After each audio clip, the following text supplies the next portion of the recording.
Hello বন্ধুরা, আশা করি তোমরা সবাই ভালো আছো। তোমাদের ভালোবাসায় এবং মেন্টাল সাপোর্টে আমরাও খুব ভালো আছি।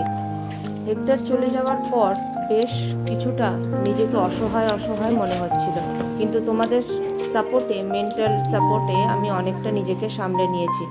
কিন্তু কিছু কাজ, কিছু জিনিস জানো তো এখনও আমাকে অসহায় ফিল করা। যেমন দেখো, আজ দুদিন ধরে ঘরের মধ্যে ডাস্টবিনে ময়লাগুলো ছিল।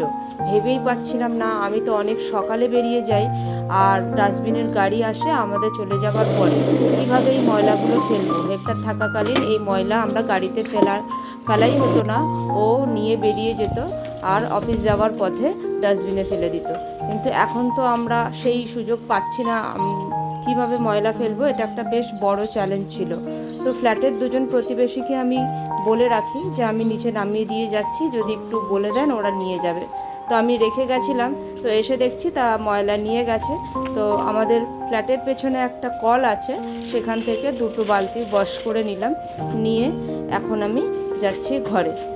তো কিছু কিছু চ্যালেঞ্জের মুখে এখনও পড়তে হচ্ছে, যেমন ধরো জলের ড্রামটা উল্টে দেওয়া। এত ভারী একটা 20 লিটারের ড্রাম, সেটাকে উল্টানো, সেটাও ওভারকাম করেছি আমি আর মেয়েতে মিলে। এই ডাস্টবিন ফেলারও একটা সলিউশন বেরিয়েছে। বাকি আরও অনেক কিছু আছে জানো তো, যেহেতু নিজে হাতে সেগুলো করতাম না তাই মাথাতেও আসছে না। হয়তো যেদিন চ্যালেঞ্জের মুখে পড়বো সেদিন আবার কোনো না কোনো একটা সলিউশন বেরিয়ে আসবে।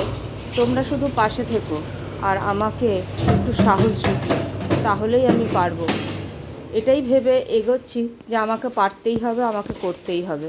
শুধু তোমাদের পাশে থাকা আর ভগবান, এই দুজনকে মেনে নিয়ে চলছি। আজকে এ পর্যন্তই। সবাই সুস্থ থেকো, ভালো থেকো, টাটা।